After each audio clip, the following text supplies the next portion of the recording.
ലൂക്കോസിന്റെ സുവിശേഷം 11-ാം അധ്യായം അതിന്റെ 7-8 വാക്യങ്ങളാണ് വായിക്കാൻ ഉദ്ദേശിക്കുന്നത്. വായിച്ചത് ലൂക്കോസ് 11-ന്റെ 7. എന്നെ പ്രയാസപ്പെടുത്തരുത്, കതകടച്ചിരിക്കുന്നു, പൈതങ്ങളും എന്നോട് കൂടെ കിടക്കുന്നു, എഴുന്നേറ്റ് തരുവാൻ എനിക്ക് കഴിയുകയില്ല എന്ന് അകത്തുനിന്ന് ഉത്തരം പറഞ്ഞാലും അവൻ സ്നേഹിതനാകൊണ്ട് എഴുന്നേറ്റ് അവന് കൊടുക്കയില്ലെങ്കിലും അവൻ ലജ്ജ കൂടാതെ മുട്ടിക്ക് നിമിത്തം എഴുന്നേറ്റ് അവന് വേണ്ടുന്നിടത്തോളം കൊടുക്കുമെന്ന് ഞാൻ നിങ്ങളോട് പറയും. ഈ 11-ാം അധ്യായത്തിലെ കണ്ടൻസ് അത് മാത്രം പറയാനേ ഇന്ന് നമ്മുടെ മുൻപിൽ സമയമുള്ളൂ. കർത്താവിൻ്റെ ശിഷ്യന്മാർ പ്രാരംഭ വാക്യത്തിൽ നാം കാണുന്നു. കർത്താവിൻ്റെ ശിഷ്യന്മാർ കർത്താവിനോട് ആവശ്യപ്പെടുന്നത് ഞങ്ങളെ പ്രാർത്ഥിപ്പാനായിട്ട് പഠിപ്പിക്കണം. മറ്റൊന്നും അവർ ആവശ്യപ്പെട്ടില്ല. ഞങ്ങളെ കടലിന്മേൽ നടത്താൻ പരിശീലിപ്പിക്കണം, അല്ലെങ്കിൽ ഞങ്ങൾക്ക് 5 അപ്പം കൊണ്ട് 5000 പേരെ പോഷിപ്പിക്കാനായി ട്രെയിനിങ് തരണം, രോഗികളുടെ മേൽ കൈവച്ചാൽ ഉടനെ സൗഖ്യം പ്രാപിക്കാനായിട്ടുള്ള ട്രെയിനിങ് തരണം. അവിടുന്ന് വലിയ പ്രാസംഗികനാണല്ലോ ഞങ്ങളെ പ്രസംഗിക്കാനൂടെ പഠിപ്പിക്കുന്നത്. ഒന്നും അവർ ആവശ്യപ്പെട്ടില്ല. അവരാവശ്യപ്പെട്ട ഒറ്റ വിഷയമുള്ളൂ, ഞങ്ങളെ പ്രാർത്ഥിപ്പാൻ പഠിപ്പിക്കണം. ദൈവത്തിൻ്റെ ദാസൻ അനിൽ കൊളിത്തോട്ടം നിങ്ങൾക്കറിയായിരിക്കും അദ്ദേഹത്തെ. ഇപ്പോൾ കേരളക്കരയിൽ ദൈവം വളരെ ശക്തമായി ഉപയോഗിക്കുന്ന വളരെ വിജ്ഞാനിയായ ദൈവത്തിൻ്റെ ദാസനാണ്. താൻ പറഞ്ഞ ചില കാര്യങ്ങളാണ് ഞാൻ ഇവിടെ എടുത്ത് കൂട്ടിയത്. അപ്പോൾ പ്രാർത്ഥിപ്പാനായിട്ട് പഠിപ്പിച്ചപ്പോൾ കർത്താവിന് സത്യത്തിൽ പ്രാർത്ഥിക്കേണ്ട ആവശ്യമില്ല. ദൈവം ദൈവമായി വെളിപ്പെട്ട ആളാണ്. ദൈവം മനുഷ്യനായി അവതരിച്ച ആളാണ് കർത്താവായ യേശുക്രിസ്തു. അവൻ ദൈവരൂപത്തിലിരിക്കെ ദൈവത്തോടുള്ള സമത്വം മുറുകെ പിടിച്ചുകൊള്ളണമെന്ന് വിചാരിക്കാതെ ദാസരൂപമെടുത്ത് മനുഷ്യനായി, വേഷത്തിൽ മനുഷ്യനായി, ക്രൂശിലെ മരണം തന്നെത്താൻ താഴ്ത്തി ക്രൂശിലെ മരണത്തോളം അനുസരണമുള്ളവരായി തീർന്നു. അപ്പോൾ കേവലം മനുഷ്യനല്ല കർത്താവായ യേശുക്രിസ്തു, ദൈവമായിരുന്നു. പിതാവായ ദൈവം, പുത്രനായ ദൈവം, പരിശുദ്ധാത്മാവായ ദൈവം. നമ്മളുടെ ടീച്ചിങ് അങ്ങനെയാണ്. ത്രിയേക ദൈവം അതൊരു പാക്കേജാണ്. മാനവരാതിയുടെ രക്ഷയ്ക്കായിട്ട് ദൈവം ഭൂമിയിൽ അവതരിച്ചു. തൻ്റെ ക്രൂശീകരണത്തിന് ശേഷം ഞാൻ സ്വർഗാരോഹണം ചെയ്തു. മൂന്നാമസ്ഥനായ, അല്ലെങ്കിൽ തൃത്വത്തിൽ മൂന്നാമനായ പരിശുദ്ധാത്മാവിനെ ഭൂമിയിലേക്ക് അയച്ചു. ആ പരിശുദ്ധാത്മാവ് ഇപ്പോഴും ഭൂമിയിലുണ്ട്. ദൈവമക്കളായ സഭ ഇവിടുന്ന് മാറ്റപ്പെടുന്നത് വരെ പരിശുദ്ധമായി കാണാം, അതിൻ്റെ പ്രവർത്തനങ്ങൾ കാണാം. അപ്പോൾ തെറ്റിപ്പോയ മാനവജാതി ആദാമ്യ വർഗത്തെ പിതാവെങ്കിലേക്ക് കൊണ്ടുവരുവാനും സ്വർഗരാജ്യത്തെങ്കിലേക്ക് പ്രവേശിക്കുവാനുള്ള ഒരു പദ്ധതിയാണ് തൃത്വം. സ്തോത്രം. എല്ലാ വിശുദ്ധന്മാരും കർത്താവിൻ്റെ സന്നിധിയിൽ അണഞ്ഞതിന് ശേഷം ഈ തൃത്വം പിതാവായ ദൈവത്തിൽ ലയിക്കും. അതൊരു ആ പാക്കേജ് കഴിയും. സ്തോത്രം. അങ്ങനെയാണ് തിരുവചനം നമ്മളെ പഠിപ്പിക്കുന്നത്. ആരും മാറ്റിയിട്ടില്ല എന്നൊന്നുമല്ല. ആദ്യം മുതൽ സ്വർഗത്തിൽ എന്നേക്കും സ്ഥിരമായിട്ടുള്ളതായ എന്നാണ്.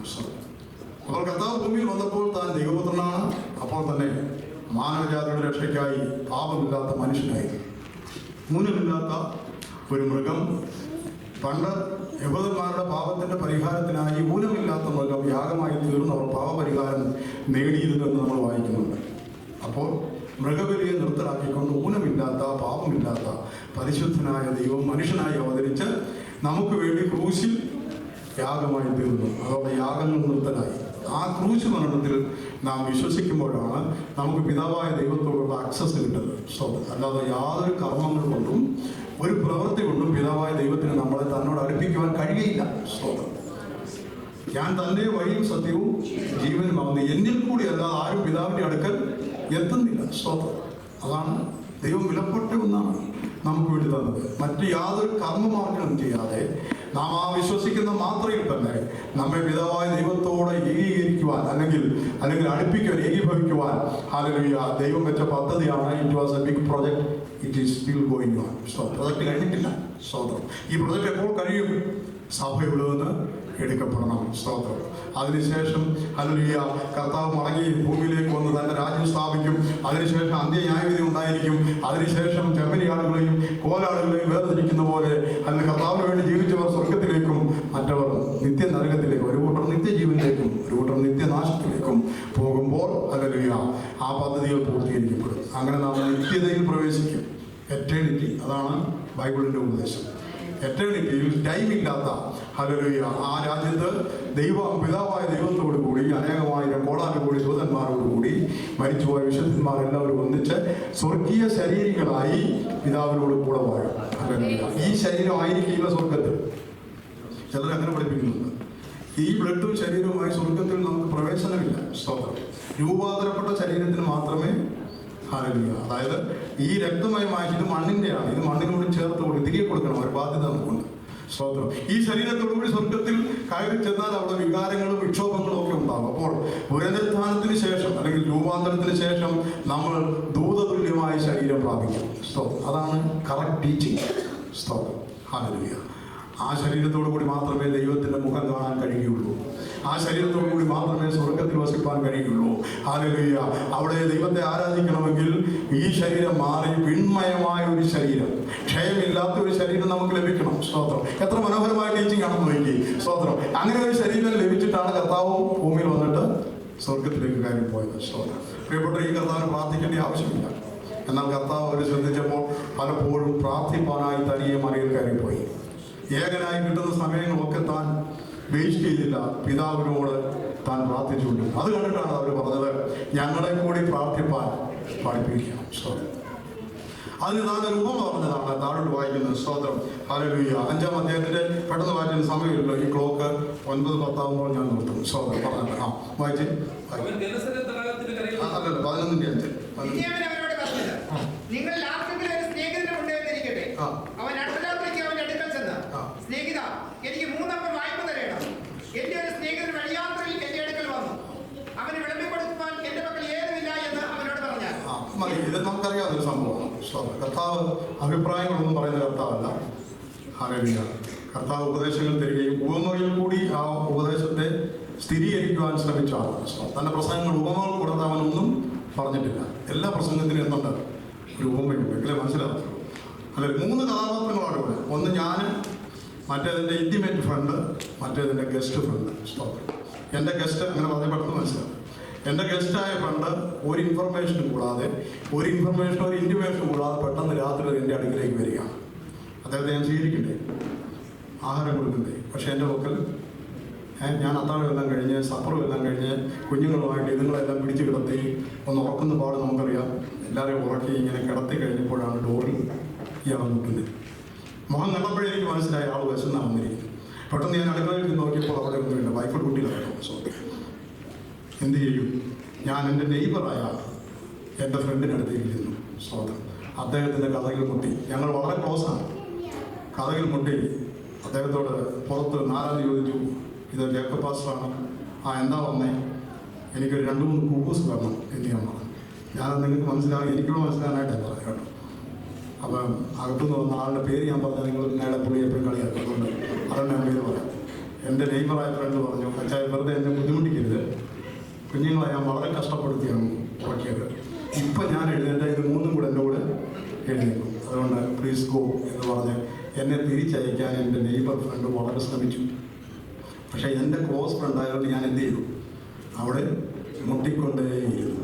3 ദിവസം ഞാൻ ചോദിച്ചു. എനിക്ക് എൻ്റെ ഇൻറ്റിമസി ആ സഹോദരനുമായിട്ടുള്ളത് കൊണ്ട് അയാൾ എന്നെ പോകാൻ പറഞ്ഞിട്ടും ഞാൻ പോയില്ല. കർത്താവ് നമ്മളെ പഠിപ്പിക്കുന്നത് നമുക്ക് പ്രാർത്ഥനയിൽ ദൈവത്തോടൊരു ഇൻറ്റിമസി ഉണ്ടായിരിക്കണം. ഫോർമാലിറ്റിക്കുള്ള പ്രാർത്ഥനയല്ല ഒരു യഥാർത്ഥ ദൈവവേദന്റെ പ്രാർത്ഥന. ചടങ്ങിന്റെ പ്രാർത്ഥനയല്ല ഒരു യഥാർത്ഥ ദൈവവേദന്റെ പ്രാർത്ഥന. ഹല്ലേലൂയ. ഒരു പ്രത്യേക സമയമാകുമ്പോൾ എവിടെ നിന്നൊക്കെ ഓടി വന്ന് പ്രാർത്ഥിക്കണമെന്ന് പറഞ്ഞ് കയറി വന്നവരല്ല ഇവിടെ ആരും. ഹല്ലേലൂയ. പ്രാർത്ഥിപ്പാനായി ഒരുങ്ങണം. ദൈവത്തോട് നല്ല മനസാക്ഷിയും, ഹല്ലേലൂയ, ഒരു ഇന്റിമേറ്റ് ഫ്രണ്ട് പോലെ നമുക്ക് ദൈവത്തോട് പ്രാർത്ഥിക്കാം. സ്വന്തം അത് സാധ്യമാക്കി തന്നത് കർത്താവായ യേശു ക്രിസ്തുവാണ്. അങ്ങനെ കഥ തുറന്നു. ഞാൻ 3 ആണ് ചോദിച്ചു. ഒന്ന് വായിച്ച താഴോട്ട് വായിച്ചേ. സ്തോത്രം.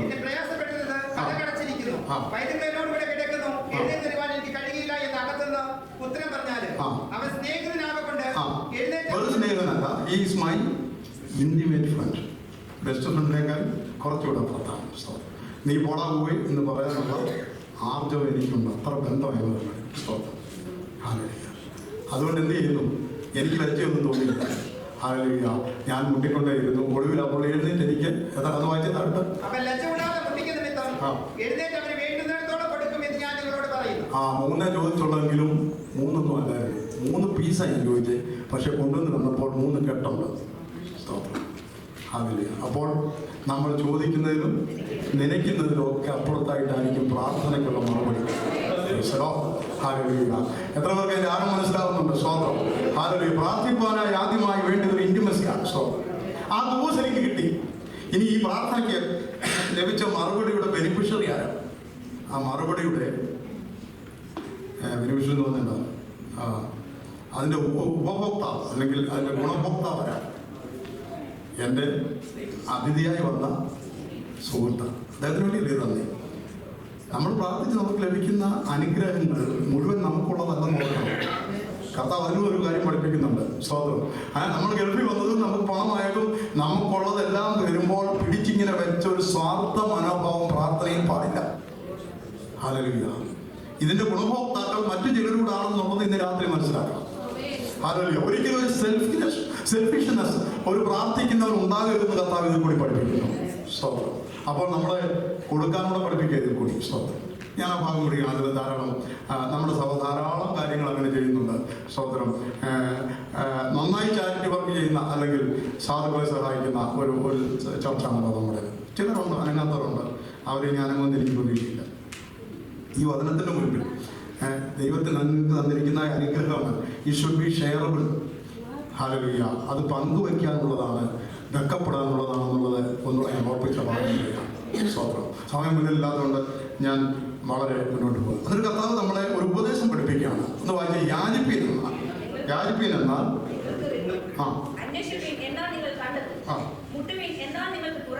ഇതിനകത്ത് ലജ്ജിക്കേണ്ട കാര്യമില്ല. സ്തോത്രം. കർത്താവിനോട് കഴിഞ്ഞ ആഴ്ച എൻ്റെ ഒരു കാര്യം ചോദിച്ചേ, അല്ലെ എല്ലാവരും കൂടെ കർത്താവിന് ചിലർ പ്രാർത്ഥിക്കാൻ മടിയുള്ളവർ പറയുന്ന വിഷയങ്ങളും കേട്ടിട്ടുണ്ടോ? എല്ലാവരും കൂടെ കർത്താവിനെ ഇങ്ങനെ ബുദ്ധിമുട്ടിക്കരുത്. കർത്താവിന് ഒരു ബുദ്ധിമുട്ടില്ല. ഭൂമിയും അതിൻ്റെ ഭൂതലവും അതിലെ നിവാസികളും ഇതിലെല്ലാം ദൈവത്തിൻ്റെ പക്കലുള്ളതാണ് കേട്ടോ. അനുഗ്രഹത്തിൻ്റെ കലവറയ്ക്ക് കർത്താവിൻ്റെ കയ്യിൽ യാതൊരു കുഴപ്പമില്ല കേട്ടോ. സ്തോത്രം. ഹല്ലേലൂയ. വായിച്ച് താഴോട്ട് വരുമ്പോൾ നമ്മൾ കർത്താവിന് പ്രസാദമായിട്ടുള്ളത് എന്താണെന്നുള്ള പറഞ്ഞ് ഞാൻ നിർത്തിക്കൊള്ളാം. സ്തോത്രം. താഴോട്ട് പറയാണ്, ഇപ്പോൾ അപ്പം ലഭിച്ചു, സ്നേഹിതൻ മടങ്ങിപ്പോയി. അടുത്ത പോയിന്റിലേക്ക് കർത്താവ് വരികയാണ്. ഇന്ന് വായിച്ച ഭാഗം. സ്തോത്രം. അതിന്റെ 11-ാം വാക്യം. എന്നാൽ നിങ്ങൾ ഒരു അപ്പനോട് മകൻ അപ്പം ചോദിച്ചാൽ അവന് കല്ല് കൊടുക്കുമോ? അല്ല മീൻ ചോദിച്ചാൽ മീനിന് പകരം പാട്ടിനെ കൊടുക്കുമോ? മുട്ട ചോദിച്ചാൽ തേളിനെ കൊടുക്കുമോ? 3 കാര്യങ്ങളാണ് അവിടെ. എന്നിട്ട് പറയുന്നു, നമ്മളെ അതിസംബോധന എനിക്ക് എങ്ങനെ അറിയാം? എന്നാൽ അത് വിരോധം ഉണ്ടായിട്ട് പറഞ്ഞല്ല കേട്ടോ, ദോഷികളായിട്ട് പറഞ്ഞല്ല. കർത്താവിന്റെ പരിശുദ്ധിയുടെ മുൻപിൽ നമ്മുടെ നീതി പ്രവർത്തികളെല്ലാം എന്താണ്? കാറപ്പുരണ്ട തുല്യമുള്ള. സ്തോത്രം. അപ്പോൾ പരിശുദ്ധ ഇന്നാന്ന് പറഞ്ഞാലും കർത്താവിന്റെ പരിശുദ്ധിയുടെ മുൻപിൽ നമ്മളെ അഡ്രസ് ചെയ്തിരിക്കുന്ന അങ്ങനെ അവരോട് പറഞ്ഞെങ്കിലും നമ്മൾ അങ്ങനെ നമ്മുടെ കുഞ്ഞുങ്ങൾക്ക് ഏറ്റവും ബെസ്റ്റ് കൊടുക്കാൻ ആഗ്രഹിക്കുന്നെങ്കിൽ ചോദിച്ചതിനേക്കാൾ ഏറ്റവും ബെസ്റ്റാണ് കൊടുക്കാൻ ആഗ്രഹിക്കുന്നത്. എങ്ങനെയെങ്കിലും ഉണ്ടാക്കി കൊടുക്കുന്നെങ്കിൽ ആഗ്രഹിക്കുക. നമ്മൾ ഇതുവരെ ചിന്തിച്ച് ചോദിക്കുക, ആലോചിച്ച് ചോദിക്കുക. സ്തോത്രം. നമ്മൾ ചോദിച്ചതിലൊക്കെ അപ്പുറത്തായിട്ടാണ് ദൈവം നമ്മളെ ഇതുവരെ. ചില സാങ്കേതിക പ്രശ്നങ്ങൾ, ജോലിയില്ലാത്തവരൊക്കെ നമ്മുടെ മധ്യത്തിലുണ്ട്, സാമ്പത്തിക ക്ലേശം അനുഭവിക്കുന്നവരൊക്കെ ഉണ്ട്. അവരെയൊക്കെ ഉൾക്കൊണ്ടുകൊണ്ടു ചേർത്ത് പിടിച്ചുകൊണ്ട് ഞാൻ പറയട്ടെ, നമ്മുടെ ജീവിതത്തിന്റെ പുറകോട്ടുള്ള കാര്യങ്ങൾ ചിന്തിച്ചു നോക്കിയാൽ നമ്മൾ ചോദിച്ചതിനും നിലച്ചതിനും അപ്പുറത്താണ് ദൈവം നമ്മളെ അനുഗ്രഹിച്ചിട്ടുള്ളത്. അത് ആത്മീയമായിട്ട് അത് തന്നെ, ഭൗതികമായിട്ട് അത് തന്നെ. നമ്മുടെ കുഞ്ഞുങ്ങളുടെ ഭാവിയെ പറ്റിയൊക്കെ പലപ്പോഴും നാം ചിന്തിക്കുകയും പഠിക്കാൻ പിടിക്കില്ലാത്തതുകൊണ്ട് ഹല്ലേലൂയ അവൻ എങ്ങനെ ആയിത്തീരുമെന്നുള്ള ഭാരമൊക്കെ നമ്മുടെ ഹൃദയത്തിലുണ്ടെങ്കിലും ഒന്ന് ചിന്തിച്ച് ചോദിക്കേ. സ്തോത്രം. അവൻ വളരെ മിടുക്കനായി, ഒരുപക്ഷെ അക്കാഡമിക്കലി കുറച്ച് വീക്കായിരുന്നെങ്കിലും മറ്റു കാര്യങ്ങൾക്കൊക്കെ ബുദ്ധിപരമായി അവനെ തോൽപ്പിക്കാൻ ആർക്കും കഴിഞ്ഞിട്ടില്ലല്ലോ പ്രിയപ്പെട്ടവരെ. സ്തോത്രം. ഇവിടെ ഇരിക്കുന്ന കുഞ്ഞുങ്ങളെല്ലാം ഞാൻ ശ്രദ്ധിച്ചു, പാട്ട് പാടിയപ്പോൾ 4 കുഞ്ഞുങ്ങളെ കൈയടിച്ചു. ബാക്കി എല്ലാവരും എങ്ങാണ്ടൊക്കെ നോക്കി നിൽക്കുക. ഇങ്ങോട്ട് നോക്കണം ഗേൾസും. ഇവിടെ ഭയങ്കര മര്യാദക്കാരും. വീട്ടിൽ എങ്ങനെയാണ് ഓരോ വീട്ടിലും ഒരു സർവേ എടുക്കണമെന്ന് വിചാരിച്ചിരിക്കുക. ഈ പുള്ളി എങ്ങനെ ഉണ്ടെന്ന് അറിയാം. എങ്ങനെ ഉണ്ടായിരിക്കും നിങ്ങൾ വന്ന ഇവിടെ ഈ എല്ലാ പാട്ടിൻ്റെയും listen all the children. All the songs are displayed in this board. Where you are looking when we are singing, you are leaving it for your parents or uncle or aunties. Let them sing song, let them make a noise, and this is not our business at all. Anganathe chindala. You are standing, this is not my world. I come, I just present. Now you do what you want. Anganam. No, you came for worship. You have to worship with us. When we are clapping our hands, you will have to clap your hands also. So when we are praying, you will also pray with us. കേട്ടോ, ഞാൻ പറഞ്ഞു ഇവിടെയുള്ള ഈ സൈലന്റും ഇവിടെയുള്ള ഈ ഒബീഡിയൻസും സണ്ണിച്ചാനെ കാണുമ്പോഴുള്ളതായ അനുസരണ മനോഭാവം എവിടെയും വേണം.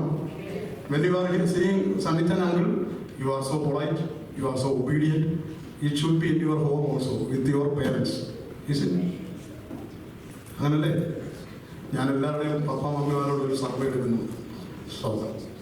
വീട്ടിൽ കൂടുതൽ പറഞ്ഞാൽ അനുസരിക്കാത്തവരും കൂടുതൽ അടികൊള്ളുന്നവരെയും ഇവിടെ ഞങ്ങൾ സ്റ്റേജിൽ കൊണ്ടുവരും കേട്ടോ. സോദരി ഈ പറഞ്ഞ കൂട്ടത്തിൽ അവിടെ പറഞ്ഞു പോയത് സമയം. ഹല്ലേലൂയ. ദോഷികളായ അത് പറഞ്ഞപ്പോഴാണ് ദോഷികളായ നമ്മുടെ മക്കൾ ചോദിച്ചതിനൊക്കെ അപ്പുറത്തായിട്ടാണ് അവർക്ക് കൊടുക്കാൻ ആഗ്രഹിക്കുന്നത്. എങ്കിൽ ബാക്കി ഭാഗങ്ങൾ വായിച്ച് ഞാൻ നിർത്താം.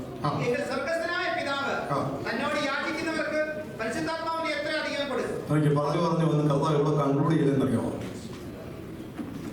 നമ്മളെല്ലാം ഈ ഭൗതിക കാര്യം ഞാൻ ഇതുവരെ പറഞ്ഞത്. കർത്താവ് പക്ഷെ കർത്താവിന് ഇഷ്ടം എന്താണെന്നറിയാമോ? കുബൂസ് ചോദിക്കുന്നതിലോ അതൊരു ലജ്ജ കൂടാതെ മുട്ടിക്കുന്ന വിഷയമാണ്. നമ്മളെ ആത്മീയമായി അനുഗ്രഹിക്കണമേ എന്ന് പ്രാർത്ഥിക്കുന്നതാണ് നമ്മുടെ പിതാവിന് ഇഷ്ടം. കാരണം ആത്മീയ അനുഗ്രഹങ്ങൾ നമ്മുടെ ജീവിതത്തിൽ വരുന്നതോടുകൂടി ഹല്ലേലൂയ അതിന്റെ കൂടെ കർത്താവ് നേരത്തെ തന്നെ പരിശുദ്ധയിൽ പറഞ്ഞു, മുൻപേ അവന്റെ രാജ്യവും നീതിയും അന്വേഷിപ്പിൻ. ആത്മീയ കാര്യങ്ങൾക്ക് ശ്രദ്ധ കൊടുപ്പിൻ, അതോടുകൂടി ഇതൊക്കെ നമുക്ക് ലഭിക്കും. അത് അങ്ങനെ അന്വേഷിച്ചത് കൊണ്ടാണ് നമ്മൾ ചോദിച്ചതിലും നിലച്ചതിലും ഒക്കെ അത്യന്തപരമായി കർത്താവ് നമ്മളെ നടത്തിയത്. അല്ലാതെ ജീവിതത്തിന്റെ മേന്മ കൊണ്ടോ ഹല്ലേലൂയ ഒത്തിരി പണം നമ്മൾ കൊടുത്തത് കൊണ്ട് തിരിച്ചു കിട്ടിയത് ഒന്നുമല്ല. അല്പം സമയമെങ്കിലും ആത്മീയ കാര്യങ്ങൾക്ക് വിനിയോഗിക്കാൻ നമ്മൾ ഒരുങ്ങി. ഹല്ലേലൂയ. നമ്മുടെ പ്രാർത്ഥനയിൽ കർത്താവിനോട് പ്രാർത്ഥിക്കാം, കർത്താവ് എന്നെ ഈ നിലയിൽ കൊണ്ടുപോയാൽ പോരാ, എനിക്ക് ആത്മീയമായി ഒരുപാട് അനുഗ്രഹിക്കപ്പെടും. ഹല്ലേലൂയ. എനിക്ക് അങ്ങയോട് കൂടുതൽ നേരം സംസാരിച്ചിരിക്കാൻ താല്പര്യമുണ്ട്. പ്രാർത്ഥനയിൽ കൂടിയാണ് ഇന്റിമസി വർദ്ധിക്കുന്നത് കേട്ടോ. അങ്ങനല്ലേ? സംസാരത്തിൽ കൂടി പ്രാർത്ഥന ദൈവത്തോട് സംസാരിക്കാതിരിക്കുന്നവർക്ക് ഇന്റിമസി ഉണ്ടോ? ആ മനുഷ്യൻ എന്നോടൊന്നും മിണ്ടത്തില്ല, പക്ഷെ അയാൾക്ക് എന്നോട് ഭയങ്കര സ്നേഹമാണ് എന്നാലും പറയാം. സ്നേഹമുള്ളവൻ ഡെഫിനറ്റായിട്ട് എന്ത് ചെയ്യും? അല്ല 2 ദിവസം നിങ്ങളൊന്നും മിണ്ടായിരുന്നു ചോദിക്കും, ഈ അച്ഛൻ എന്താ പറ്റിയെന്ന് ചോദിക്കും. പിന്നെ കുറച്ചുകൂടെ പറയും, നാ ഉറങ്ങിപ്പോയോ അങ്ങനെ ചില കാര്യങ്ങൾ നമ്മൾ തിരിച്ചു അതൊക്കെ പറയും. അതെന്താണ് അതിൻ്റെ ഉള്ളിലുള്ള എന്താണെന്നറിയാം? I need your intimacy. അപ്പോൾ സംസാരത്തിൻ്റെ അത്രയും ഹല്ലേലൂയ ഒരു മാധ്യമം വേറെ ഇല്ല ഇൻറ്റിമസി വർദ്ധിക്കാൻ. എവരിഡേ ഫോൺ ചെയ്യുന്നവരുണ്ട്, ഫോൺ ചെയ്താൽ തന്നെ മണിക്കൂറുകൾ സംസാരിക്കുന്നവരുണ്ട്. അതെല്ലാം ബേസ്ഡ് ഓൺ അവർ intimacy and it is increasing. നമ്മുടെ ആത്മാർത്ഥതയെ അവർ വർദ്ധിപ്പിക്കുകയാണ് കേട്ടോ. ഇതേ ഒരു കാര്യമാണ് കർത്താവ് നമ്മളിൽ ആഗ്രഹിക്കുന്നത്. നമുക്ക് ലഭിച്ച് നമ്മളെ ഓർത്ത് സ്വതന്ത്രം ചെയ്ത് പ്രാർത്ഥിച്ച് പെട്ടെന്ന് കിടക്കുന്ന ഒരു മെത്തേഡുണ്ട്. അത് വേണ്ടെന്നല്ല, അത് വേണം. സമയക്കുറവുള്ളവർ പലപ്പോഴും അങ്ങനെ ചെയ്യാറ്. എന്നാൽ സമയം കിട്ടുമ്പോഴെങ്കിലും കർത്താവിന്റെ സന്നിധിയിൽ അല്ലെങ്കിൽ ആ പതിവ് സമയം തെറ്റിച്ച് കുറച്ചുകൂടെ ഒരു ടൈം ഒന്ന് എക്സ്റ്റെൻഡ് ചെയ്ത് നമ്മൾ കർത്താവിനോടൊന്ന് സംസാരിച്ചിരിക്കാൻ കഴിയുമോ?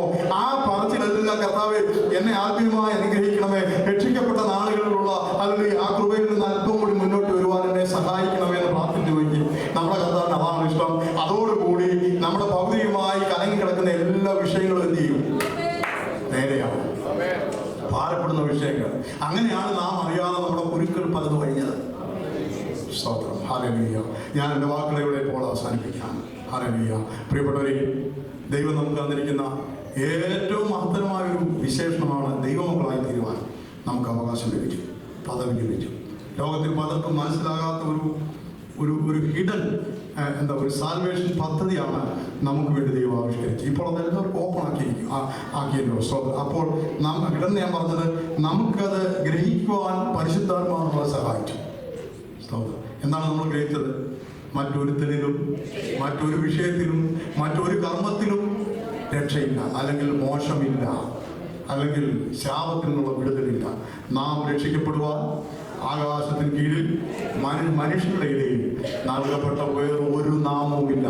ഒറ്റ നാമമേ ഉള്ളൂ, അത് നമ്മുടെ കർത്താവായ യേശു ക്രിസ്തുവാണ്. ഇത് ഗ്രഹിപ്പാനും അതിനെ അംഗീകരിപ്പാനും അതനുസരിച്ച് ജീവിതം കർത്താവിന് വേണ്ടി സമർപ്പിക്കാനും കർത്താവ് നമ്മുടെ ജീവിതത്തെ കൺട്രോൾ ചെയ്യുവാനുമുള്ള ഭാഗ്യം, അത് അനുഗ്രഹം, അത് ലോകത്തിലേക്ക് ഏറ്റവും മേത്രമാണ്.